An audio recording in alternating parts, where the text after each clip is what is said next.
Hey everyone, we're back with the seventh episode of the Edge podcast for CHROs. My name is Varun. With me, I've got my host Nisha, and tonight we've got a very special guest with us. We've got Richard Lobo, the CHR of Infosys, with us. Before I, quickly introduce our guest tonight, I'm just going to quickly run you through what we spoke about in our previous episode. So, in our previous episode, we spoke to Shakun, who was CHR of Oracle, and we went through a couple of themes. Right, one of the themes was, hey, how do we implement learning and development into the employee career roadmap and the employee experience as a whole during this entire remote working scenario and post the pandemic as well. And in that, retrospectively speaking as well, how do we what are the agendas that HRs really need to prioritize for the next year, for this year as well, right? From the entire decade to probably what are three themes at least that they should start aligning all of their OKRs and all of their efforts around, right? And the entire and the third aspect that Chakun really gave us a lot of insights on was how essentially is the Oracle HCM cloud equipped to empower CHROs and support the inevitable shift that's already happening in the industry right now. So I'll quickly introduce to you Richard as well. So Richard Lobo leads the people function at Infosys, a global leader in the next generation digital services and consulting. Heading the people function Infosys, he is responsible for creating an environment that attracts and builds talent Infosys needs for the future. In fact, that's what our podcast is also going to be around for today. So, definitely listen to the entire episode as well. So he has been associated with the people function at Infosys since the year 2000, and during his tenure, Infosys consistently built innovative people practices. Richard also serves as a director on the board of Infosys Consulting and Infosys China. Richard's experience spans diverse roles, including sales and marketing as well, being a shop floor engineer at a manufacturing plant and handling the materials function for a shoe manufacturer. His education includes a bachelor's degree in mechanical engineering and a postgraduate diploma in management. So Richard is also a frequent speaker at events exploring the future of human resources and works with academy and advisory capacity as well. Richard, this is fantastic. I'm so stoked to actually have you on with us tonight. Nisha, would you like to also introduce welcome Richard to our podcast? Yes, thank you so much for being here with us, Richard. We're really excited. I think let's just get right in. Yeah, So let's thank just dive both of you. Thanks so much. in. So, Richard, one of the first things that I think we'd like to really pick your brain on is that, like, so to give you a background of the entire thing that's been happening, right? Amidst this entire pandemic gloom, the Indian IT service sector has been spreading some cheer with plans to hire thousands of engineers in the coming months. Essential jobs have sort of made a comeback, right? Front lines have again become, the centerpiece of everybody's conversation. And now companies have also begun to think more strategically around the jobs of the future, be it even engineers, be it marketeers, and everybody else as well. So, keeping those context in mind, right? One of the things that Nisha and I were also curious about is that the upcoming workforce transitions could be very large, right? Some of the research that, we've sort of read estimates that 75 to 375 million may actually need to switch occupational categories and learn new skills due to the automation and the rise of highly skilled workers. So what's your take on this, and how is Infosys creating jobs and, helping people upskill for the future? So that's a lot of questions put together. So I will try and do it in pieces and probably stitch it together. And they're all interesting. So let's look at what the whole pandemic did. And many of these trends, which I probably talk about, were there before the pandemic happened. It's just that it accelerated the shift towards these trends. And sometimes accelerations do uh, leave us in a place which is the future much faster than the future is due. So the first thing is, of course, it rapidly increased the possibility of remote work and virtual interactions. And true testimony is something which we are doing now is something like that. And that led to the possibility of different kinds of work happening, different kinds of work increasing. So this whole the remote work, virtual interactions really changed many of the things which we are familiar with. The second, of course, is it rapidly accelerated e-commerce and digital transactions, and it made a huge shift from the physical to the virtual world possible, which of course led to a lot of companies investing in some of these mechanisms, which of course consequently led to work building up in many areas related to this. The last one, of course, is this also increased the shift towards deployment of automation and AI, because though the original model was probably to save some money in by this investment, but there was also a safety reason which the pandemic brought about, and things like no touch shopping and cashless transactions, and so on and so forth was the third one. All these three things meant that certain set of groups or certain set of employees saw an increase in demand. Now, the IT industry just happened to be in a good spot at this point in time to take advantage. It's not that many of these transitions happened because of the IT industry, but these transitions helped increase the demand and flow. And so what you see now is a consequence of investments being accelerated. What would have happened over a 3 or 4 or a 5-year period is happening over a 1 or 2 year span, which means a lot of work for a lot of people, which is a good thing, because I think the entire Indian IT industry was in a good place to take advantage of what this was happening.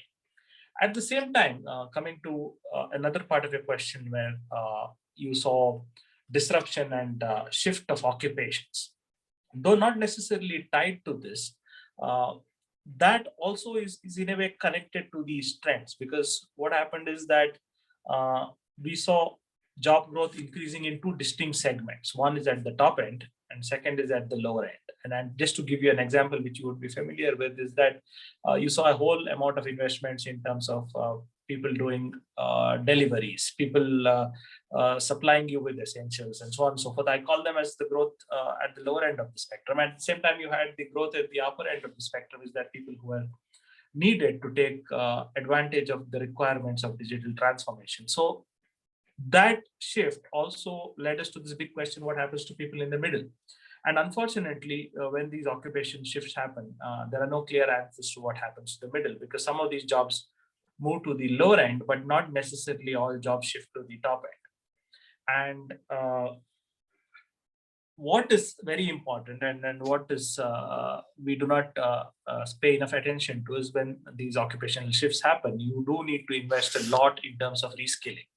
Because if reskilling and repurposing is done well, then the people who otherwise would have lost jobs or forced to shift to the lower end can actually migrate to the higher end and continue their cycle of occupation probably in a better place than they were before this whole shift started. The unfortunate part is that this is not easy to do. While it's very easy to talk about, it's not always easy to handle the requirements of an occupational shift. And what at least I think 15 to 20% of the workforce has been forced to do this shift, and some of them might have been comfortable, but many others are left challenged as to what becomes of them. There's another thing, of course, is that there are two positives out of this. And one is, of course, in terms of the way we look at work and workers. There's much more acceptance of people who are what is very fondly labeled as gig workers, but these are people who are modular, who are flexible, who can be hired to accomplish something. So there's a big growth in that one. So it's kind of mitigating the impact of the shift. The other one, of course, is there are a lot of demands in jobs which we didn't think were important, in terms of healthcare, in terms of people administering tests, vaccines, so on and so forth. So there'll be a lot of investment in many of these occupations which were probably not required at that point in time, but have suddenly grown. So these two things could mitigate the impact of the shift. Now, coming to Infosys, let's look at what we are doing, because much of these things may not necessarily have an impact on us, but we are seeing a shift in our own space. Like, for example, people who are used to programming in a certain language, people who are used to doing a certain kind of job, have suddenly found that they are not the ones who are needed. You need a different set of skills. So we have invested very heavily in reskilling, and almost 30 to 40% of our requirement of digital talent is coming from reskilling and repurposing what we already have. So we are in the sense that saying that you knew something, but you can, of course, reskill and repurpose yourself. So you handle the shift, which is happening within your own industry. The shift could happen cross-industry. The shift could also happen within your own industry. So this is a long answer to probably a very long question anyway. Nisha, what are your thoughts around this? Absolutely right. I mean, we've been seeing this even with startups, like a lot of things that you were you had in your roadmap, you suddenly just had to pivot because things changed a lot, and things changed really fast. So completely agree with what Richard said. And I think reskilling has been a very, very important discussion for everybody, right? Because of two reasons. I think one is automation, and because of current roles also slightly becoming redundant because of the situation that we are in. Even So in terms of the designations and the various roles that every company defines for themselves, right? I think there's been a lot of it's become more fluid in the sense that one company may define X role as in a different way suiting their requirements, and the other company might have a different context it's in. I mean, especially if you go from B2B to B2C, I've definitely seen this change in definitions happening. So in fact, everybody's required to be more of a generalist these days than of a specialist, at least in most business facing fronts at least. Uh, so, Richard, one of the other things that we were sort of curious at this point in time was that, Infosys is also set to hire about 26,000 freshers as well. And the next 10 years, the the increment that's going to happen itself is going to be around 30% in the entire labor force. So, what is the strategy here that you're adopting to attract millennials and Gen Z as well? Back to your traditional IT organizations, once where every fresher wanted to probably join the next hot startup, and now we're actually seeing a trend where they're actually wanting to come back to work with traditional IT orgs. I don't know about that one. I mean, to be very frank, because you can never be sure what attracts people at a particular point in time. So you focus on probably doing the things which you always been known for, to do the same things in a different way. So for example, Infosys was known for a world-class training infrastructure, and that we train people, and it's a good place to learn many things. So we have what you call repurposed our entire training infrastructure to take care of this model, that where people never come to an office and do this online. So you continue to invest in training, but you tailor it for the requirements of the new. Secondly, the kind of work is changing. So for example, where much of the work was very run of the mill, and people were not differentiated, today there is demand for work which is highly attractive to anybody interested in AI or data analytics or automation. So there are always pieces of work which attract kinds of people who are very interested in this kind of work, whereas there is also work which many other people would be interested in. And I personally feel is that each person has their own interests and ability to do different things. So it's not necessarily need to have every work appealing to everyone. You can have what you call flavors which attract people, and because you have uh, so much of work happening, you can always find nuances. The third one is, of course, companies need to keep in touch with the changing times. So you need to change your value proposition. You have to change what you offer to people to make sense for what attracts that particular group. You can't just say that this made sense, say 10 years back, it should make sense today. You keep changing, but there you have the advantage of the people running some of these things, like, for example, those recruiting or those training are of course of the same category of people, so they they do understand what takes and what makes sense. So in that sense, it's not too difficult. So though we might be a company who's close to 40 years of operation, still at the level where it works, it's still very fresh. So that works. And I think the question between I only will do certain set of jobs versus I will do a job because I see a long-term learning opportunity, I think people do understand. I mean, while there might be a lot of noise around the marketing of only these jobs are very nice to have and so on and so forth, but there's a larger understanding is a job is what you make out of it, and not necessarily what it says. So I think there is a lot of maturity coming into the workforce, and that's good. got it. Actually, it leads me. It's a great segue to what I had for you next, Richard. And I actually had a two-part question for you. One is we're talking about automation. We're talking about the pandemic kind of really enhancing this entire future of work conversation that people are having, and people are saying that this has happened 5 years faster than it could have possibly been. So when it comes to automation, right, how is Infosys, and I know Infosys is known really well to train and reskill employees, right? So what are some of the ways, if we can just, I know you mentioned it, but if you can talk to us about some of the ways that this reskilling is happening. And the second part of the question is, what are some of the roles, do you think, of the future, or what are some of the profiles of the future that you are very excited about and you're training people for?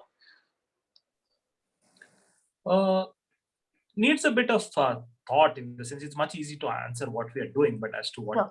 future would require is not very easy. So let's try and see what is going to happen in the future, and then I'll come to what we are doing in terms of preparing people for it. So what is and future of work, of course, is much of this is a prediction, right? None of us know really which way this will go, but definitely the investments in technology are going to scale up across industries, across countries, and that will require a whole sort of focus on getting people ready for this, looking at network security systems and so on and so forth. So there will be considerable work in these kind of areas. The second is because now people have largely got used to working remote, there's going to be a lot more mobility, in the sense you could hire people in India to work in a company in Seattle and so on and so forth. So there's a lot of focus on mobility. The third is the workforce behavior itself is changing. Now that people have got used to a new style of working, there will be consequences in terms of people will demand companies to help them learn, help them do different things all the time, as what was done in a physical space largely moves to the online model. And lastly, I think countries will step in. There will be regulatory issues, there will be challenges whether this can happen, and so on and so forth. So some of these things will shape the future of work, and the office and how the office will look like is also an interesting question. But since you mentioned that you already had a discussion, I will not get into that. But these are some of the other things. Now, this will require companies to invest heavily in talent, and that would include both in learning systems as well as constantly replenishing what is relevant. So this learning and the relevance is something which you constantly need to focus on. And some of the things which we've been doing is that we have a skill evaluation system, and where we constantly try and predict where the demand is going to come from, and then offer these kind of learning opportunities to people, saying that you invest in this kind of course which you can do on your phone when you're doing other things.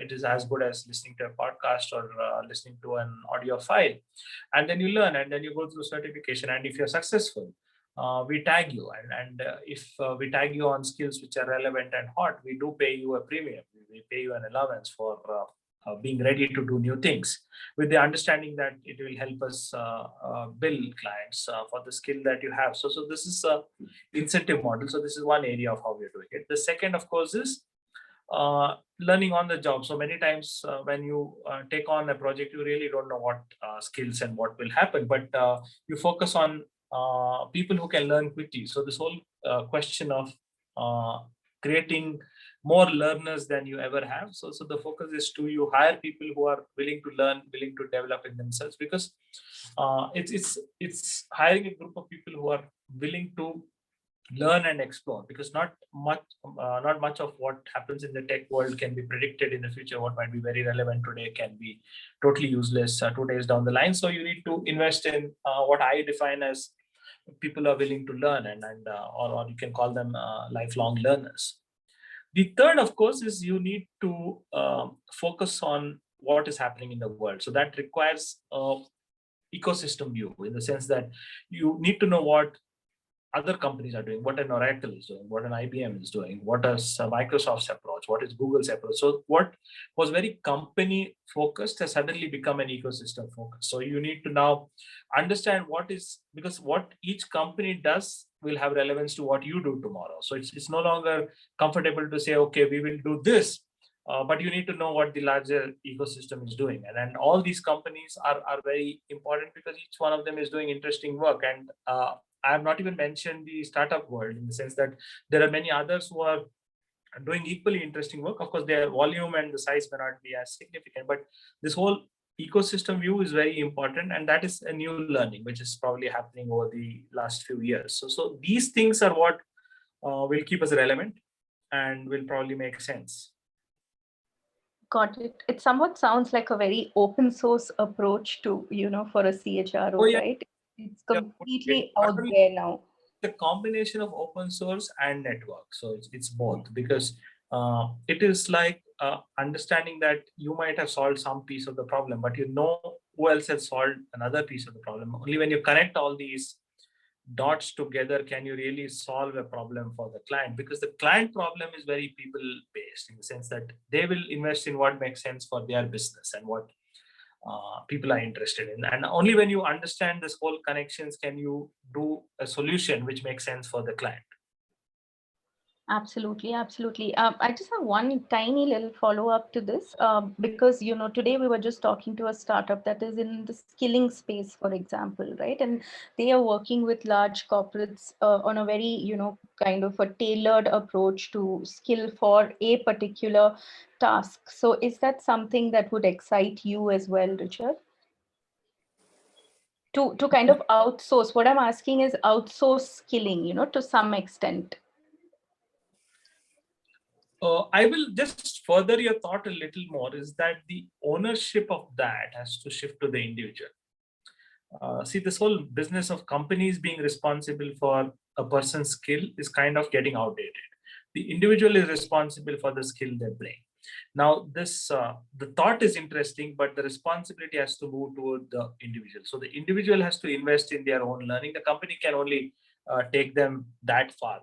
Companies can, of course, help and do these things if skilling is at mass. You need 100 or 200 developers of a certain particular variety, but otherwise, largely skill will be an individual focus, where you as an individual invest in your learning and relearning. The company supports you in that endeavor, but the skill remains with you.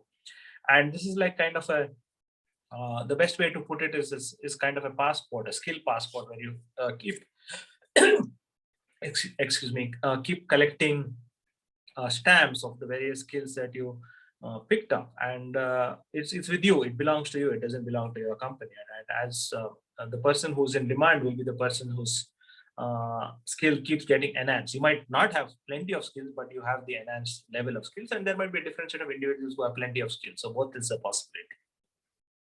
Got it. Reminds me of the vaccine passport that people are talking. Limited. So skill passport probably is what we should talk about, or maybe passport is not the right word, but that's the best I could think of that. No, I really liked it. It was good fun. I mean, it's also the reason why Varun and I kind of, have day jobs, but we do a lot of other things. I think it's just that. It's all of us trying to be much more than we are, because we know that we're no longer restricted by our JD, right? We're the people, we are the job.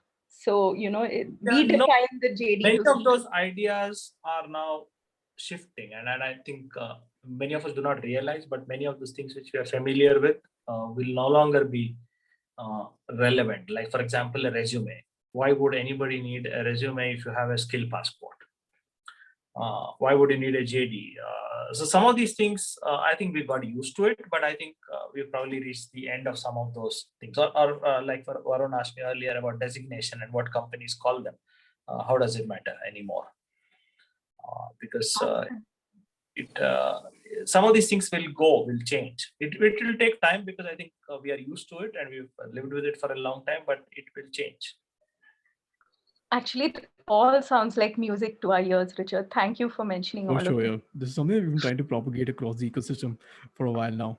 Everything that you mentioned, basically, like, hey, these are the things that are going to change. Get prepared for it. So, I mean, yeah.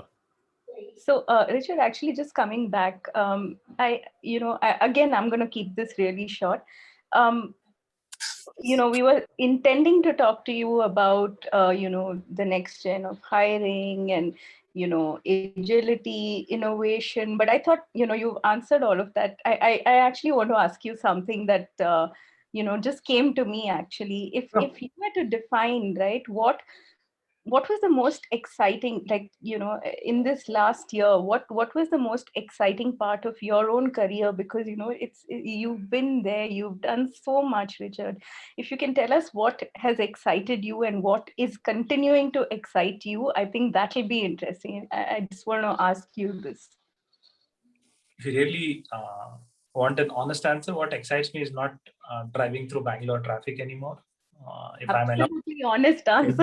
Every Bangalorean felt that if there are Bangaloreans listening to this. I think it has given me around 3 hours extra in a day, and 3 hours I've realized is a lot of time to do various things. Like, for example, I wouldn't have got time to do this podcast, or I wouldn't have got time to write an article, etc. in the days, because you are always so tired when you came. It's not that I don't miss going to office. I do miss going to office, but this has allowed us a different way of working, and that has been very exciting on a personal front. But on a professional front, I have also seen that the ability of companies to trust people, right? For example, people just moved and they don't come to offices anymore, but work seems to be getting done. Companies are generating revenue, clients are being billed. So it shows that if you trust people to do the right thing, they end up doing the right thing. And I think that's a learning for all companies. So on the personal front, I think the excitement is having more time and ability to do various things. But on the other front, I think people show resilience, and they do the right thing, provided you allow them to do the right thing. So this whole business of finding out when people log in, and finding out when they are at their desks, and so on and so forth, was just unnecessary, and it has changed the whole outlook. And this goes back to the factory age. So much of this was not created by the IT industry. This was created much before, but it has changed. Right, for sure. Nisha, you saying? Sorry, I'll just complete. So, absolutely, Richard. I really think, like, suddenly I just feel like I'm in, because I don't know if it is because I'm not in an office space, but I feel like, we spoke about open source and network. I suddenly feel like employee of the world and not employee of my company anymore, So I just feel like I'm answerable to the whole world about what I do, and my canvas has actually increased to the world, and my competition has increased to the world, and no longer just my role and my company to some extent. So it's like a very outside in approach, whereas first we used to compete with everybody who was next to us, right? But now it's like peers just anywhere, and that's the difference that it has. I don't know, there's some aspect of pressure also, but that's what has changed for me. Yeah, no, I think it's both.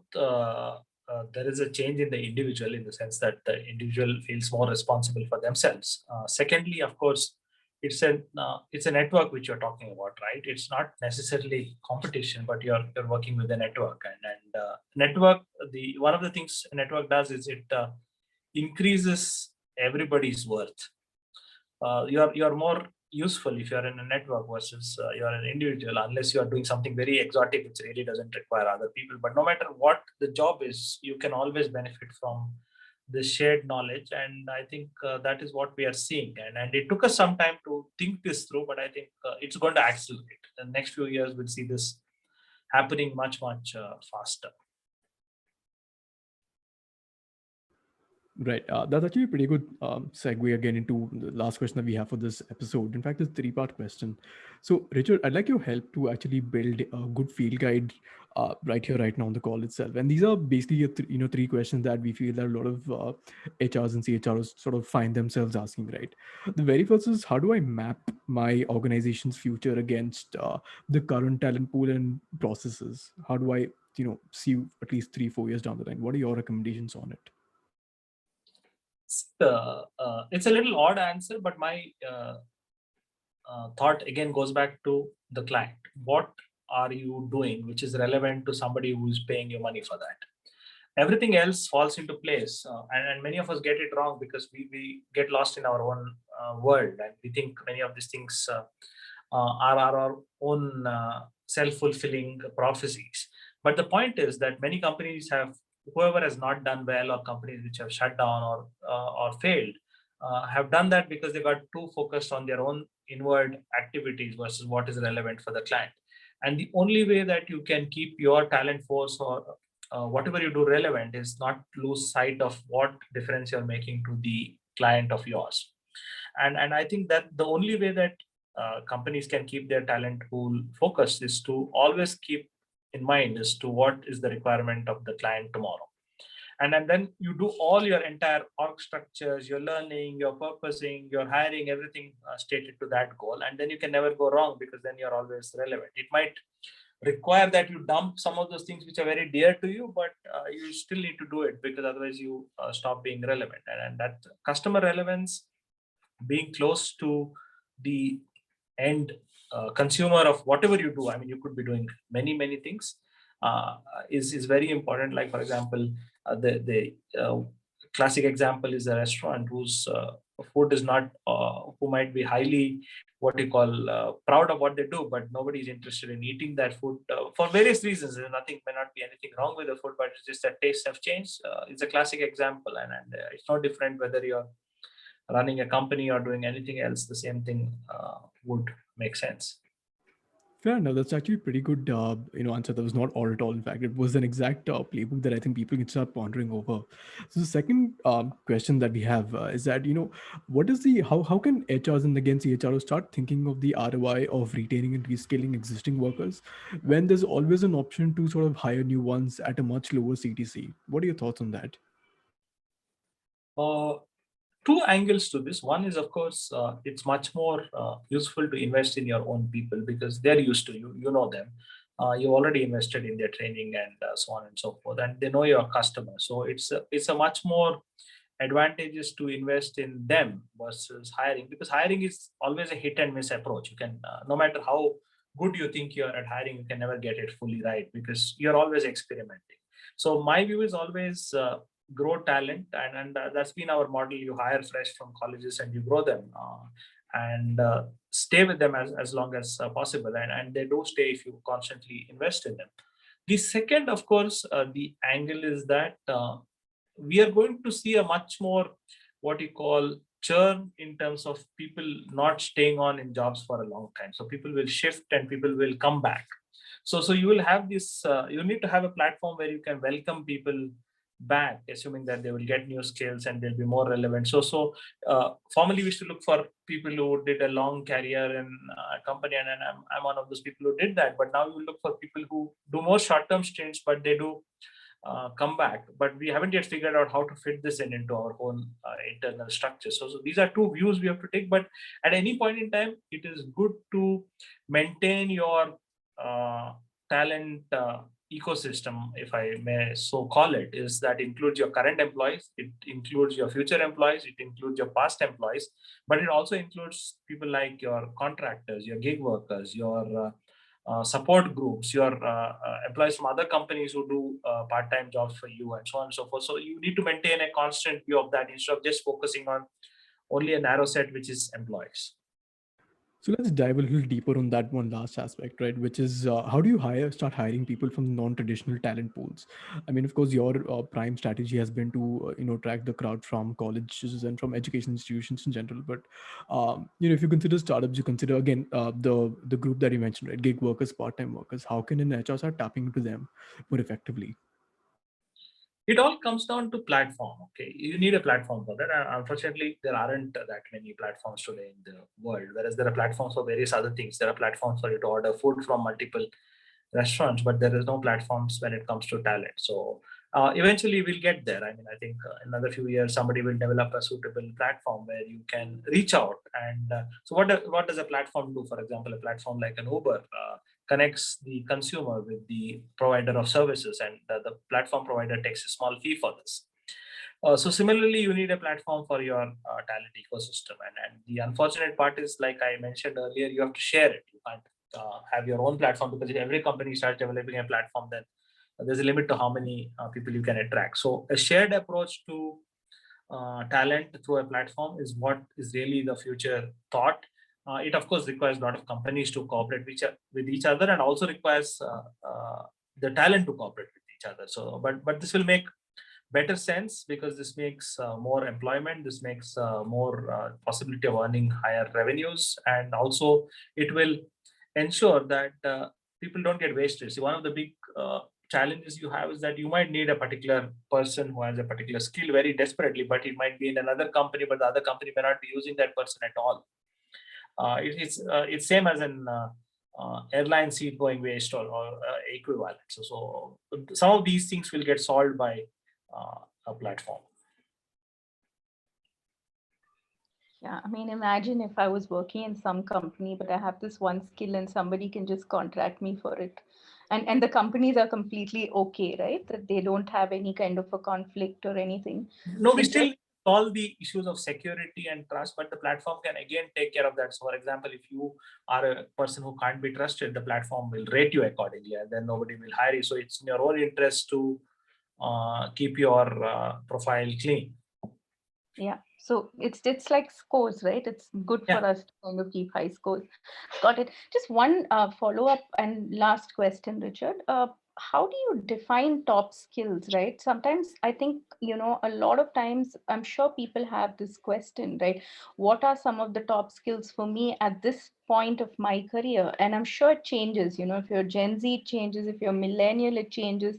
If you've been a manager, it changes. At a leadership level also, I'm sure this changes. So how does one navigate that, Richard? How do you know that these are the top skills for me and this is how I need to go and get them? There is no easy solution to that, because see, I would approach it as a basket of skills, and every individual has a basket of skills.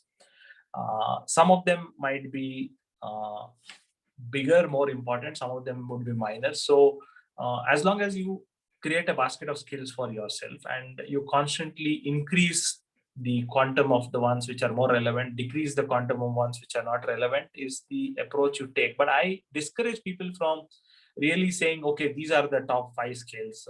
Who knows? I mean, if it's a particular odd job that has to be done, that one particular skill might be the most relevant of all. So it's very odd and probably not the right approach to say, okay, these are the most important skills today. We don't know. I mean, it is good to encourage people to have a basket of skills which could be relevant, could be connected, and they constantly replenish them or change them. So that's the approach I would take, rather than identifying, okay, these are the top skills and you need to do it only in a particular way or something like that. Got it. Thank God that, those lists that we keep seeing every 6 months, right? I mean, and they kind of put a lot of FOMO and pressure. Thank God that, we don't have to really follow. It's wrong expectations, right? Just because you have those 5 skills, people think that they'll get hired. That's not true.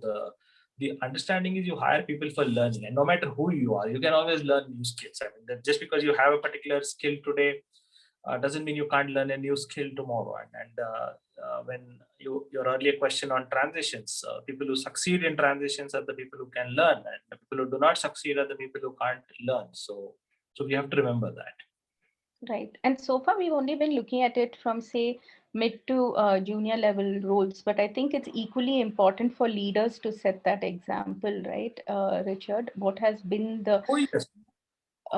Your observation with leaders and picking up skills? It is changing. It's a good question. I think for a long time, many of us thought that when you reached a certain level, you stop learning and you could get by. But I think now there's a realization. 2 things. One is, I think the leaders are shifting to the lower part of the age group. So you're seeing people take leadership roles much earlier, but you're also seeing the understanding of a longer career span. And each of us go to 2 or 3 career spans, right? You don't necessarily do the same thing you did when you joined a company. You don't do the same thing you did maybe 10 years down the line, you change. So I think now the understanding that even if you are a leader, you have to be relevant is growing, and there is less and less focus on people who are general managers who just come and manage things. The easiest example is, for example, any professional skill like a doctor or an architect. No matter how many years you're spent in the profession, you have to be updated. A doctor needs to know what is current, or an architect needs to know what is current. You can't say, okay, I did it and now I'll stop learning. And the same goes for any other profession. And management is a classic example, which I think should change its approach and always be relevant. It will come, because I think the pressures will be there. Like who wants a person who just goes and manages things? You need a person who understands what is being developed, who understands what is required. You can't have a Dilbert kind of an orientation to management where you just manage things. It's funny you say that only because people for a long time. I mean, for a long time we just thought that if you're a leader, you've arrived, and then you don't have to do anything because that's about it. But I think the pressure is more on the leader today, and just like you mentioned, even a doctor or an architect, with them also, right? We thought, oh, they're specialized, and maybe some of us are not. We have generalist degrees. We have a management degree, which to me is actually the most generalist degree. And then we were like, they are specialized. They're done for life. We know that they're gonna make it. But how actually not true that is. They're the ones who have to constantly keep studying, and sometimes it's the management folks who are stuck and they don't kind of move 0 to 1.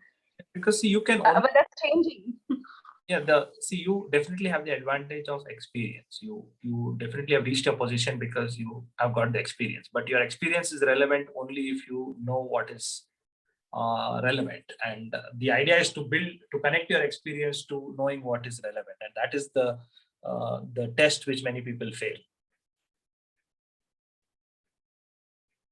Done. Yeah. Thank you. Makes a lot of sense. Richard, again, it's been fantastic having you with us for the 7th episode of the Edge podcast for CHROs. Everyone, we're going to be, again, sharing all the insights, details, everything in the newsletter. Feel free to, again, reach out to me or Nisha individually if you've got any feedback for us. And, stay tuned for another episode of season 1. Thanks a lot, everyone.